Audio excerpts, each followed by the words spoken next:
여섯 번째 강의입니다. 주제로 그렇죠. 말씀은 요한복음 2장입니다. 요한복음 2장 1절에서 12절까지 가나의 혼인잔치 이야기가 나오고요. 13절부터 또 22절까지 예수님께서 성전 정화를 하던 이야기가 나옵니다. 1절에서 22절까지 분량은 좀 많지만 어차피 이야기가 두 개로 나눠지니까요. 두 번에 걸쳐서 읽을게요. 2장 1절에서 12절까지만 교독하겠습니다. 제가 먼저 읽습니다. 전도사님 저기 좀 꺼주세요. 사흘째 되던 날 갈릴리 가나에 혼례가 있어 예수의 어머니도 거기 계시고 예수와 그 제자들도 혼례의 청함을 받았더니 포도주가 떨어진지라 예수의 어머니가 예수에게 이르되 저들에게 포도주가 없다 하니 예수께서 이르시되 여자여 나와 무슨 상관이 있나이까 내 때가 아직 이르지 아니하였나이다. 그의 어머니가 하인들에게 이르되 너희에게 무슨 말씀을 하시든지 그대로 하라 하니라. 거기에 유대인의 정결 예식을 따라 두세 통 든 돌 항아리 6이 놓여 있는지라. 예수께서 그들에게 이르시되 항아리에 물을 채우라 하신즉 아귀까지 채우니 이제는 떠서 연회장에게 갖다 주라 하시매 갖다 주었더니 연회장은 물로 된 포도주를 맛보고도 어디서 났는지 알지 못하되 물 떠온 하인들은 알더라. 연회장이 신랑을 불러 말하되 사람마다 먼저 좋은 포도주를 내고 취한 후에 낮은 것을 내거늘 그대는 지금까지 좋은 포도주를 두었도다 하니라.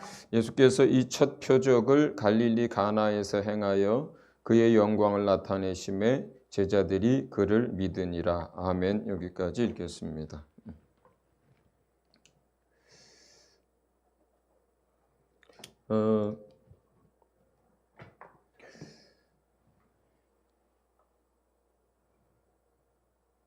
요한복음 2장의 전체적인 주제 또는 그 흐름은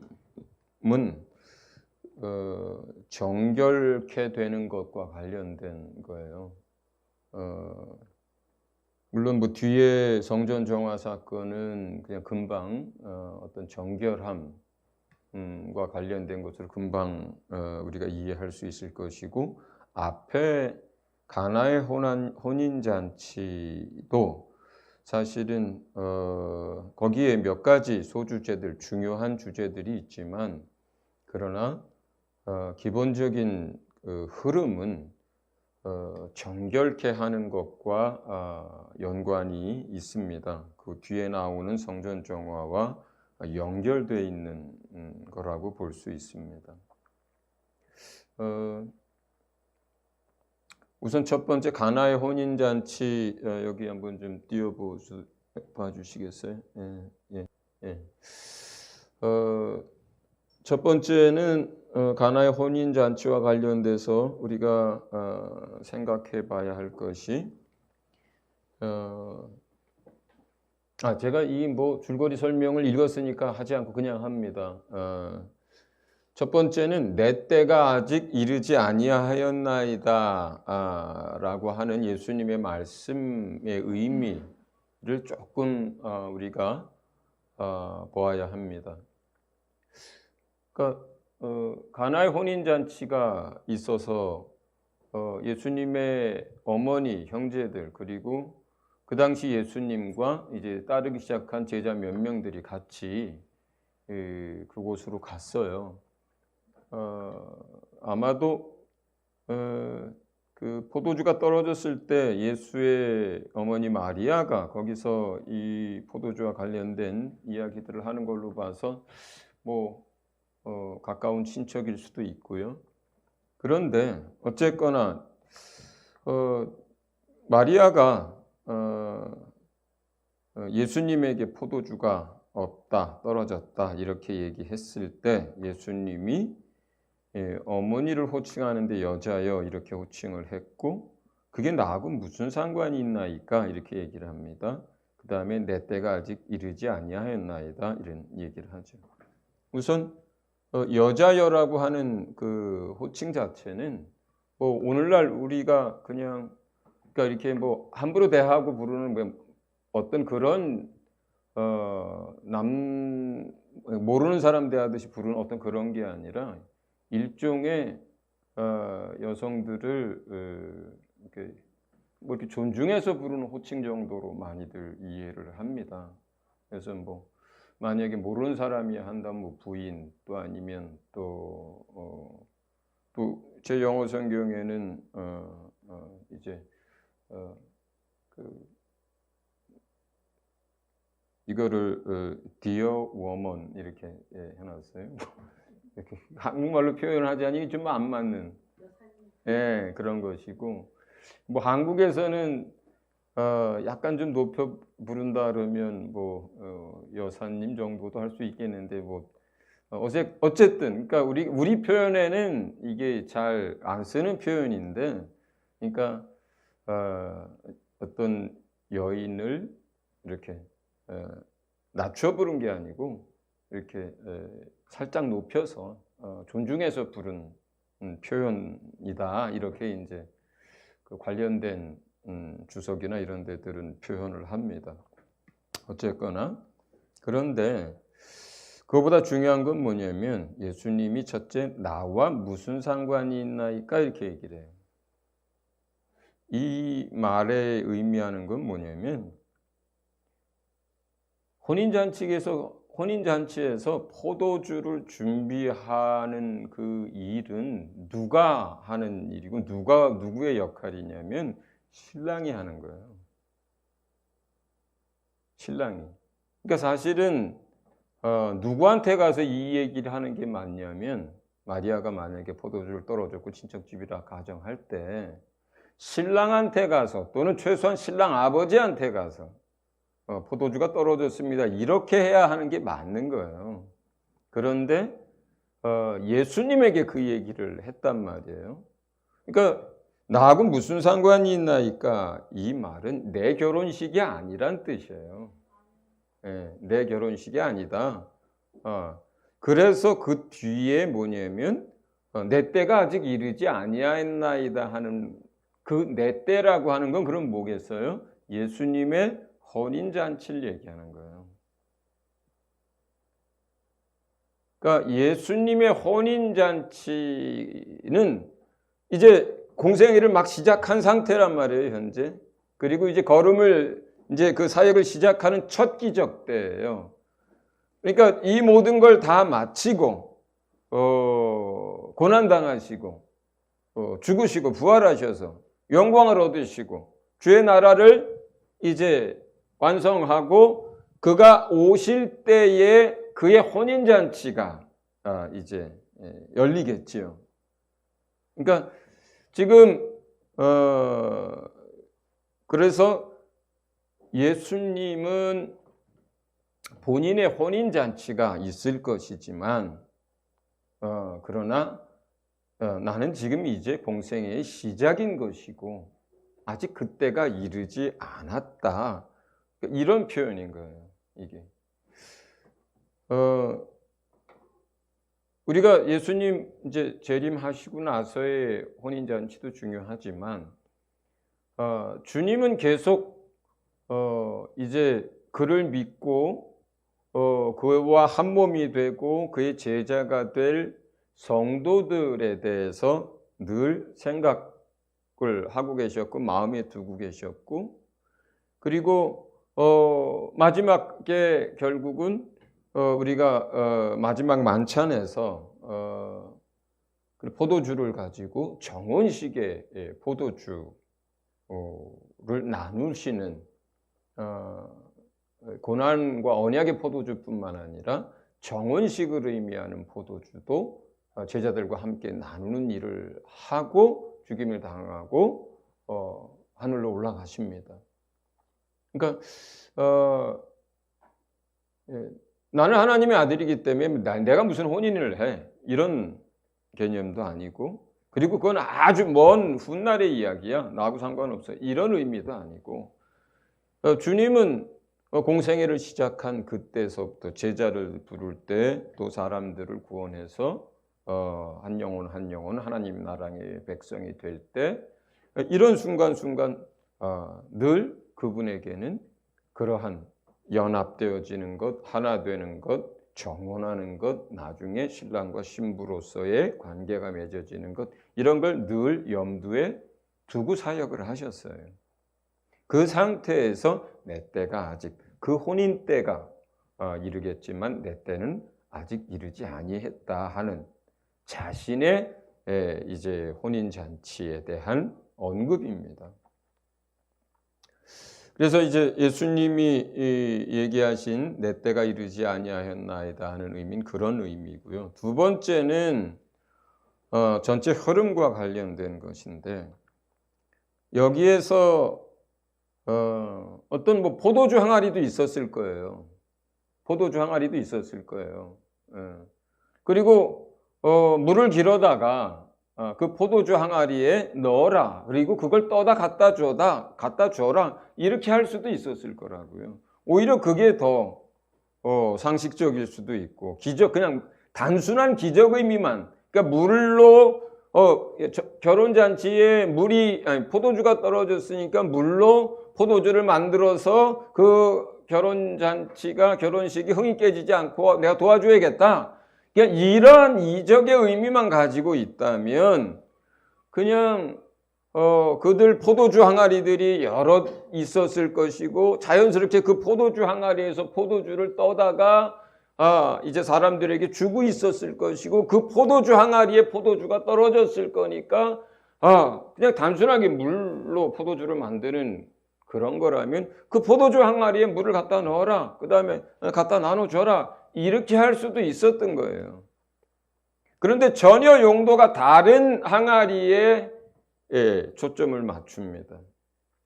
그 항아리는 정결케 하는 예식에 쓰는 물이 들어있는 항아리예요.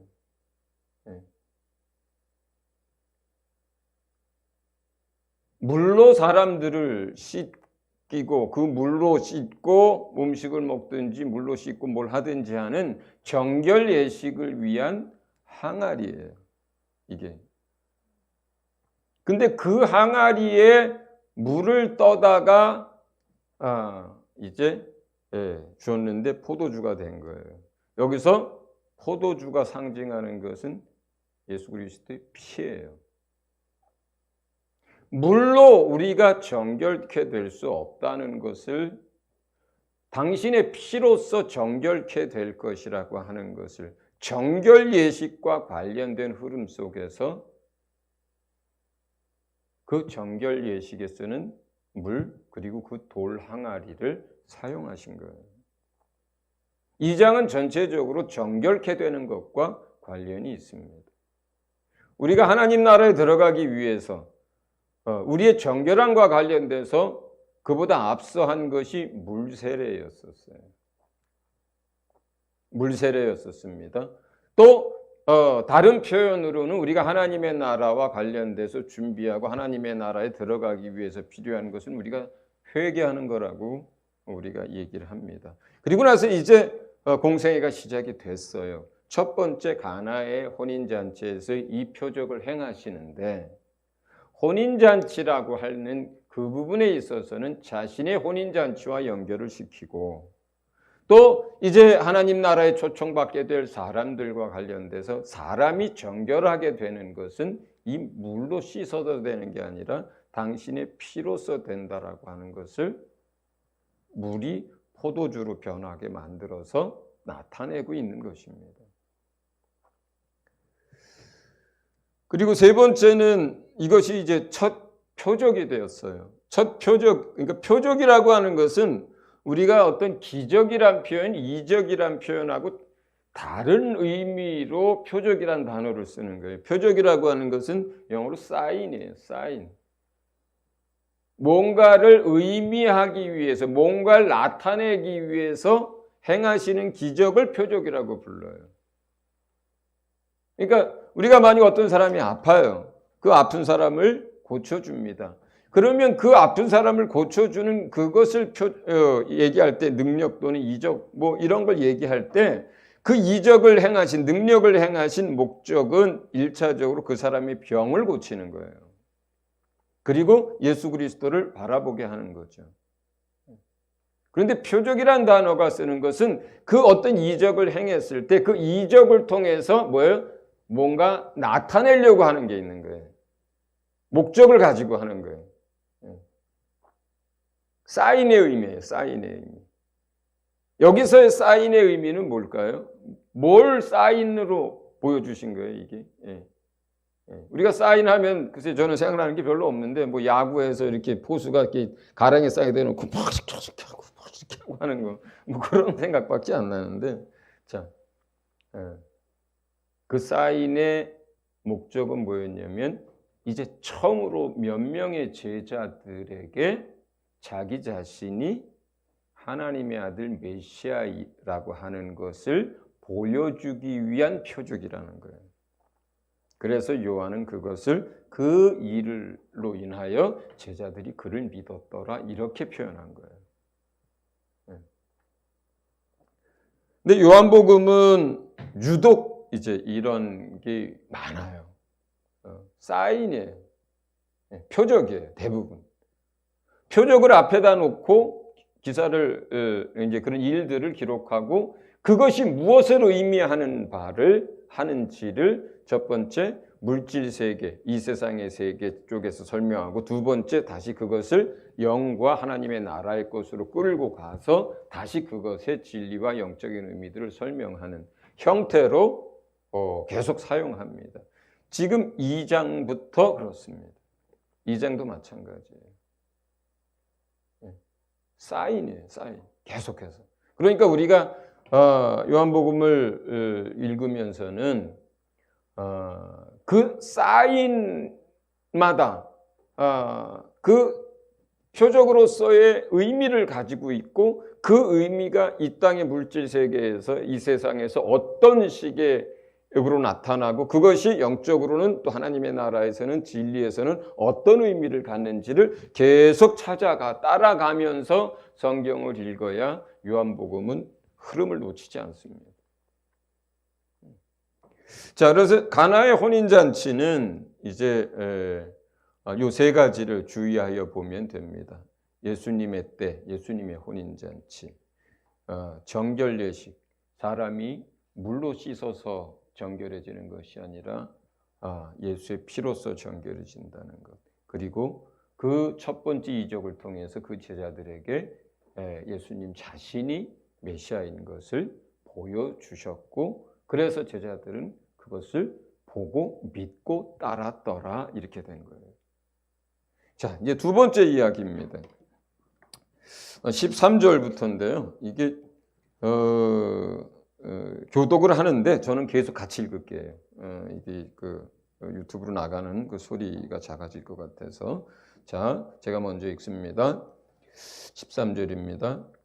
유대인의 유월절이 가까운지라 예수께서 예루살렘으로 올라가셨더니 성전 안에서 소와 양과 비둘기 파는 사람들과 돈 바꾸는 사람들이 앉아 있는 것을 보시고 노끈으로 채찍을 만드사 양이나 소를 다 성전에서 내쫓으시고 돈 바꾸는 사람들의 돈을 쏟으시며 상을 엎으시고 비둘기 파는 사람들에게 이르시되 이것을 여기서 가져가라. 내 아버지의 집으로 장사하는 집을 만들지 말라 하시니 제자들이 성경 말씀에 주의 전을 사모하는 열심이 나를 삼키리라 한 것을 기억하더라.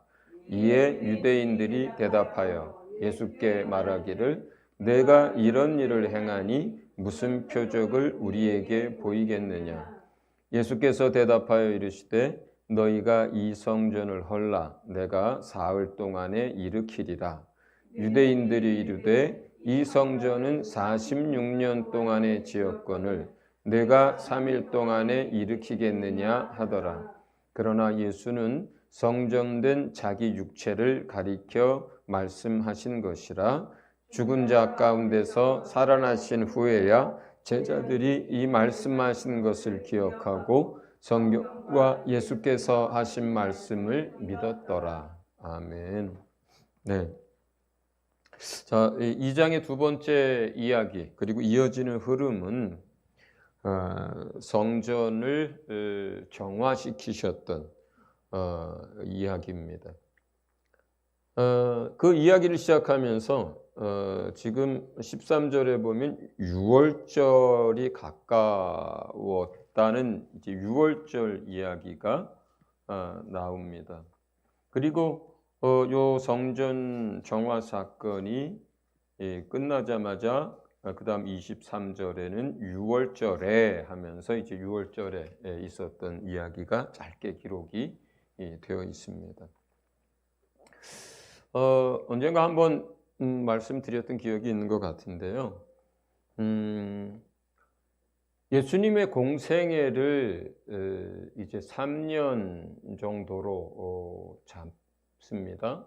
그 다음에 시간 순서대로 이거를 쭉 기록한 것이 누가복음이라고 얘기를 우리가 합니다. 그러면 이 복음서에 나타나 있는 여러 가지 사건들을 놓고 또 누가복음을 기본적인 축으로 해서 이걸 어떻게 배열을 하는 거냐면, 만약에 이 끝에서부터 여 끝에까지가, 여기가 이제 예수님 부활 승천하신 때예요.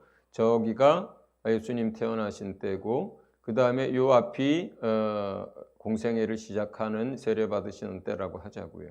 그러면 제일 먼저 갖다 놔야 될 게 누가복음이 아니고 뭘 갖다 놓는 거냐면, 요걸 이제 세 개로 나누는데,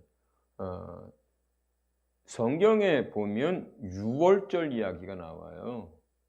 그러니까 특히 요한복음에 6월절 세 개가 다 나오거든요. 그러니까 6월절은 1년에 한 번씩 돌아오는 거잖아요, 절기가. 그러니까 지금 여기에서 나오는 6월절을 여기다 표시를 하나 딱 해놓고, 그 다음에 등거리 간격으로 해서 여기에 다시 요한복음에 나오는 6월절을 딱 갖다 놓고, 그 다음에 세 번째 이제 마지막 6월절을 딱 갖다 놓으면 횟수로는 하나, 둘, 세 해가 되고요. 그 다음에 요 이제 예수님이 공생애를 시작하고 나서부터 얼마의 시간이 지나고 나서 6월절이 됐느냐에 따라서 사실은 거의 꽉 찬 3년이 될 수도 있고, 날수로 따지면 약간 3년이 모자라는 정도가 될 수도 있어요.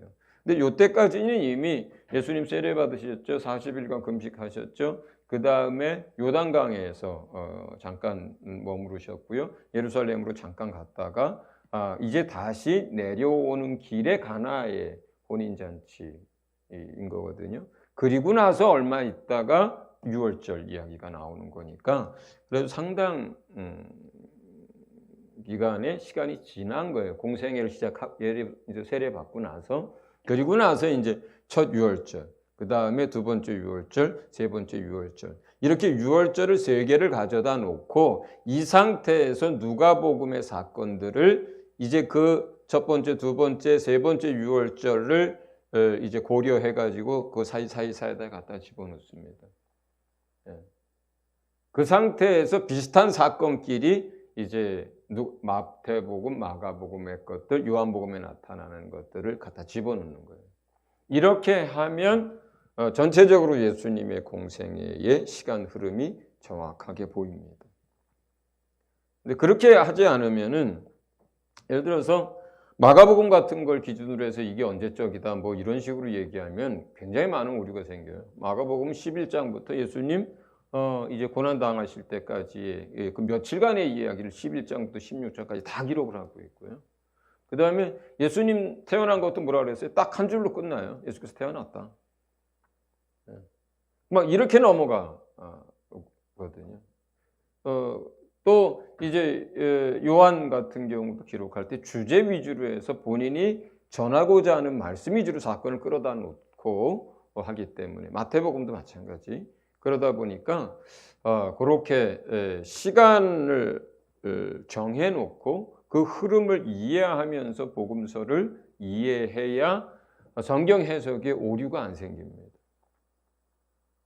생각보다 성경 해석을 할 때 그 시간을 간과해가지고 오류가 많이 생겨요.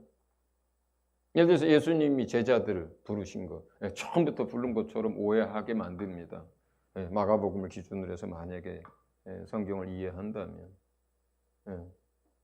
그리고 특히 사도로 세우신 거, 사도로 세우신 거, 처음부터 사도로 세우신 것처럼 이렇게 오해할 때도 많습니다.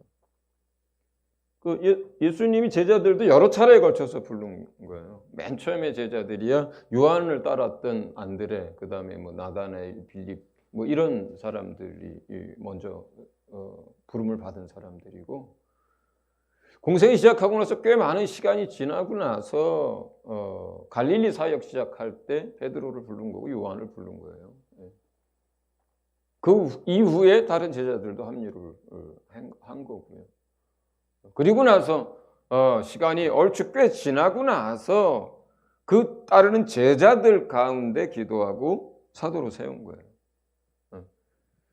근데 만약에 이런 것들로 이해를 하지 않으면, 지난번에 이제 제자를 부를 때처럼 뭐 예수님이 나를 따라오라고 했을 때 이렇게 따라갔다, 뭐 이런 식으로 설교를 하게 되면 그 이제 베드로가 따라간 이야기나 요한이 따라간 이야기들을 설교를 그렇게 시작하고 베드로의 믿음이나 요한의 믿음 이런 식으로 성경을 해석하기 시작하면은 오류가 계속 생겨요. 그리고 시간이 또 하나 중요한 것은 예수님의 마음을 이해하는 데 시간이 굉장히 중요한 역할을 합니다. 여러분 같으면 어떻겠어요? 성격은 다르지만 만약에 여러분이 이제 사형 선고를 받았어요. 어떤 일을 해가지고. 그리고 사형 집행이 3년 남았어요. 그러면 3년 남았을 때 여러분의 생각과 2년이 남았을 때 여러분의 마음, 1년이 남았을 때 여러분의 마음, 일주일 남았을 때 여러분의 마음 어떨까요? 굉장히 다를 거예요.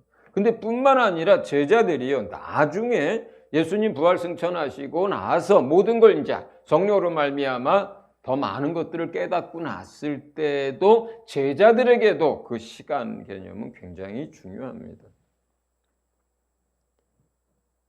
예를 들어서 사도로 부름을 받고 나서 한 1년쯤 있다가, 그러니까 예수님 공생에 한 2년 가까이 됐을 때 누가 더 크냐 하고 예수님 앞에서 싸울 때 하고, 그 다음에 이제 예수님께서 고난당하시기 한 열흘 전쯤에 싸울 때 하고, 예수님 잡히시고 죽게 될 그날 밤에 싸우고, 예수님 앞에서 누가 더 크냐고. 근데 그거를 싸운 게 중요한 게 아니고요. 물론 싸운 것도 여러 가지 의미를 담죠. 근데 그게 다 지나고 나서, 그 모든 것들이 다 지나고 나서 제자들이 나중에 이제 알았어요. 야, 우리가 예수님 잡히시던 밤에 예수님 앞에서, 예수님 지금 몇 시간 후에 잡혀서 고난당해서 죽을 것 때문에 그 마음 자체가 촛농이 녹아내리듯이 그렇게 그 마음이 그렇게 힘들고 죽을 만큼 그 마음이 눌려있고 힘들다라고 하는 표현을 하셨고 그렇게 기록이 되어 있는데, 우리가 그때 그 마음도 모르고 우리가 며칠 후에는 무슨 장관 한 자리 할 것 같아서, 더 늦으면 안 될 것 같아서 우리가 그 밤에 서로 잘났다고, 서로 크다고 싸우고 있었다. 그런데도 불구하고 주님이 끝까지 우리를 사랑하셨고 우리의 발을 씻겨주셨고 우리를 위해서 당신의 몸을 내어주셨다. 그러니까 이러한 것들을, 제자들의 마음을 우리가 이해하려면 그 시간의 흐름 속에서 제자들의 마음을 그 당시 말고, 그 당시에 제자들의 마음도 어땠을까도 우리가 성경 해석할 때 중요한 것이지만, 그걸 다 끝나고 나서 죽으시고 부활하고 성령으로 말미암아 다 알게 된 그 이후에 제자들이 그때의 그 의미들을 알았을 때 느끼는 그 느낌, 그것도 굉장히 중요한 거예요. 성경을 이해할 때. 제자들 자신도 그래서 가끔 그렇게 쓰는 거예요. 그때는 우리가 몰랐다. 이 성전 정화에서 사흘 만에 이 성전을 일으키라고 주님 말씀하셨는데 그때는 제자들이 그 얘기를 듣고 뭐 각양각색의 생각들을 했어요. 그게 무슨 말씀을 하시나? 그게 무슨 뜻인가부터 뭐야? 그죠? 그런데 나중에 알게 된 거죠. 그 성전이 아니라는 걸. 그러니까 그 당시에는 제자들이 몰랐던 걸 나중에 알게 되고 기록한 것들이 있는 거예요. 쭉 성경 안에는. 나중에 그것을 알게 됐을 때의 제자들의 마음.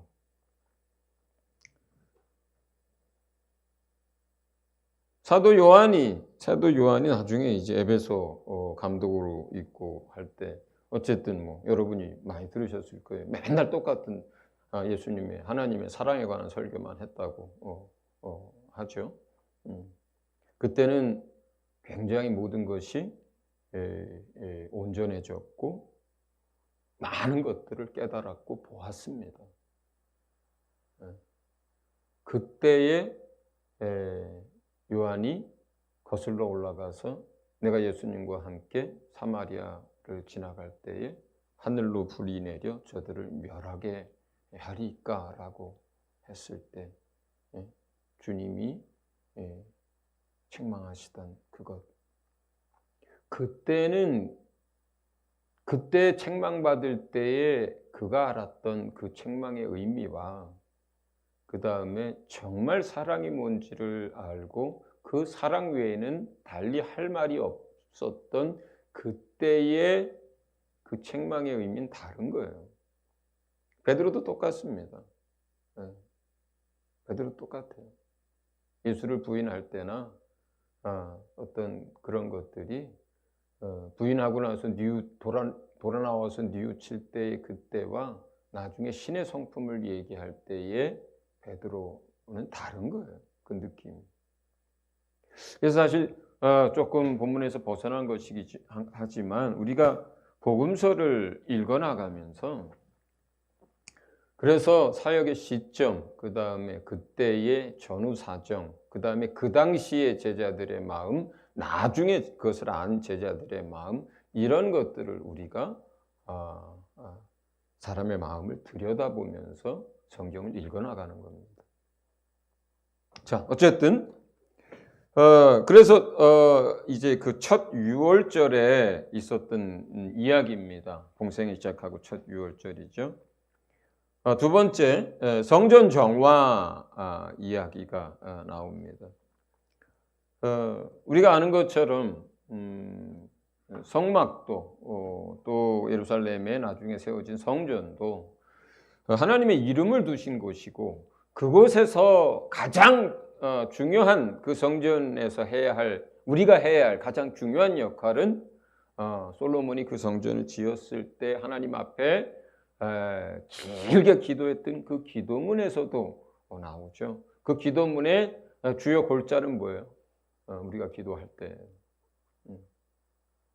이 성전에 와서 기도할 때, 이 성전에 와서 두 손 들고 기도할 때, 더 나아가서 그 나라가 망해서 포로로 잡혀가서 저 먼 나라에 가서 이 성전이 있는 곳을 바라보면서 기도할 때,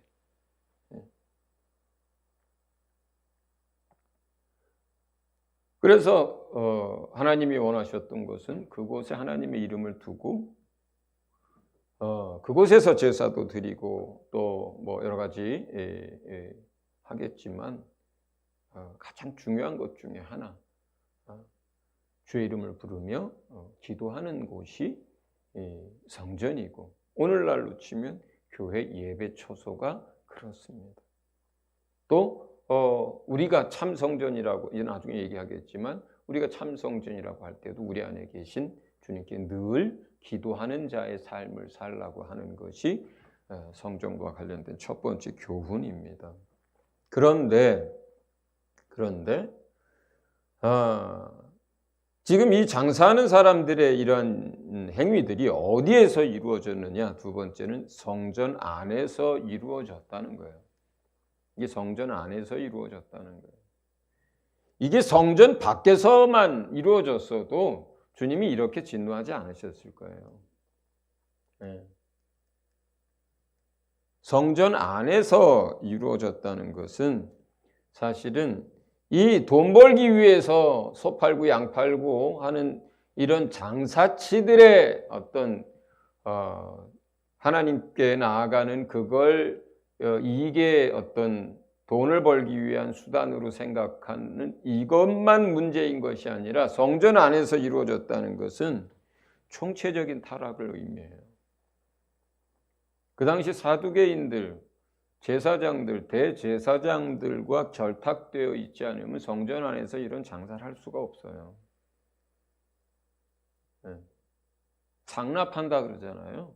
네. 우리가 우리 공무원들이나 또는 무슨 힘 있는 사람들이나 뭐 장군들이나 또 무슨 어떤 자리에 있는 사람들이 직접 무슨 뭘 범죄하는 행위들을 많이 하지는 않죠. 오히려 밑에서 돈 벌기 위해서 하는 사람들이 불법을 행하면서도 윗사람들하고 연결돼서 상납해가면서 뇌물 줘가면서 그런 일을 한단 말이에요. 그러니까 지금 이게 성전 안에서 성전 안이 완전히 그냥 시장터가 돼버렸죠. 뭐 성전이 그 시대 사람들은 뭐 크게 여길지 모르지만 오늘날 우리가 볼 때 그 뭐 성전 몇십 메다 되는 거 그게 뭐가 커요. 예. 서울에 있는 큰 빌딩 하나도 뭐 그보다 더 큰 것들이 수두룩한데. 그런데 그 성전 안에서 바글바글 하면서 소 팔고 양 팔고 또 돈 받고 주고 그 얘기는 성전 그 자체도 기도하는 집을 장사하는 곳으로 만들었다라고 하는 타락상도 얘기하지만 거기에서 그것을 관리하고 거기서 모든 것들을 집례하는 종교 지도자들부터 맨 밑에 있는 장상꾼까지 타락했다는 것을 의미하는 거예요. 이게 자체가. 실제로 결탁했을 것이고요. 뭐 자리 하나 주는데 뭐 사고 팔았을 수도 있고 뭐 얼마든지 그랬을 거라고 보여요. 그랬으니까 두 번째 성전 정화할 때도 이제 그런 사람들이 와서 따지고 뭐 얘기하는 거죠. 여기서 소나 양이나 비둘기는 이제 제물로 드릴 것들을 멀리서 오는 사람들이 그 제물을 드리기 위해서 그 먼 여행길을 소 끌고 양 끌고 집에서부터 가지고 올 수는 없으니까, 그렇죠? 돈을 가지고 와서 이제 양을 사고 소를 사서 제사를 드렸던 것이고, 여기서 돈 받고 주는 사람들은 이제 성전세가 반세계를 내도록 되어 있으니까 이제 그 반세계를 성전에서 통용되는 그걸 바꾸기 위해서 했는데 뭐 소 양 팔 때도 더 비싸게 남겨서 팔았을 것이고 돈 받고 줄 때도 이문을 남겼겠죠. 자, 그런데 지금 이 성전을 내서 성전을 정화하는 일, 이 소, 양, 비둘기 다 바깥으로 채찍을 만들어가지고 다 쫓아내버리고 그 장사치들 다 밖으로 밀어내고 돈 바꾸는 그 상 다 들러엎고 하는 이 성전 정화는 우리가 전체적으로 요한복음 2장에서 어떤 의미를 가질까요? 그 앞에 부분이 한 개인의 죄의 문제가 물로 씻어질 수 없고 예수 그리스도의 피로 씻어져야 한다는 것을 만약에 상징을 하고 그것을 보여주고 있다면 이것은 우리가 하나님 앞에 나아가는 제사, 성전에서의 우리의 신앙생활, 제사를 다시 예배로 바꾸면 예배, 이런 것과 관련된 것들이에요. 그런 것들이 세속화된 것, 타락한 것, 오염된 것, 이러한 것들이 전부 정화되어야 한다는 것을 의미해요. 하나님 나라가 너희에게 임하고 있으니까 너희가 이제 예배를 드리려고 할 때 참 예배를 드려야 하고 하나님께 나아갈 때 참으로 믿음을 가지고 나아가야 하고 그리고 하나님의 집이 오늘날로 치면 뭐 교회가 한국 교회가 교단이 선거할 때 뭐 뇌물 주고 돈 뿌리고 또 교회 안에서 돈 가지고 사람들 차별하고 또 돈을 뜯어내기 위해서 뭘 하고 하는 이런 식의 거라면 뭐 장로 장립을 하기 위해서 뭐 2천만 원씩 내고 뭐 권사가 되기 위해서 뭐 몇백 원씩 내고 이런 식으로 교회가 하고 마치 직분을 돈 받고 팔듯이 이렇게 한다면 교회 안에서 이것뿐만이 아니죠. 돈 문제뿐만이 아니에요. 교회 안에 세속화되어 있는 모든 것들에 대한 거예요. 교회 안에 세상의 학문이 들어온 것, 세상의 방법들이 들어온 것, 교회 안에 세상의 경영학이 들어온 것, 능률과 어떤 이러한 것들과 어떤 방법들이 들어온 것. 교회 안에 하나님이 원하지 않는 모든 모습들을 보여주는 거예요. 만약에 주님이 오늘날 이러한 상태에 우리 교회에 오셨다면, 이러한 상태에 한국교회에 오셨다면 어떻게 할까요? 똑같이 하실 거예요. 다 들러 엎으실 거예요. 다 들러 엎으실 거예요.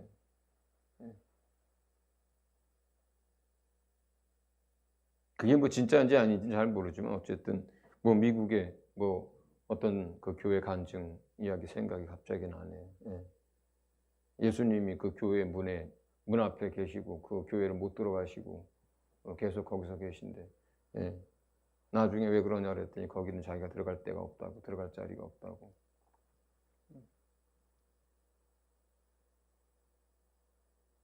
그러니까 주님이 하나님의 나라를 세워가면서 그분이 통치하기 시작하면서 이러한 걸 제거해 버리는 거예요. 만약에 우리가 이제 그 뒤에 나오는 참성전 관련돼서 이제 우리가 참 교회예요. 그렇다면 주님이 우리 안에 오셨어요. 통치하시기 시작했어요. 그럼 뭐부터 할까요? 우리를 정결하게 하시는 일부터 하고 우리 안에 세상의 것들로 인해서 때 묻은 것들을 다 몰아내는 일부터 하세요. 이게 요한복음 2장에서 전체 흐름이 가지고 있는 정결케 한다는 의미예요. 이게. 그 다음에 그랬더니 이런 일을 하셨더니 이제 쫓겨난 장사치들 말고 거기 이제 유대인들이 많이 있었잖아요. 장사하던 사람들 말고 그 안에도 이제 제사드리러 온 사람들이나 성전 안에 많은 사람들이 있었잖아요. 그 유대인들이 이제 예수님한테 뭘 요구하냐면 표적을 보여달라고 얘기해요.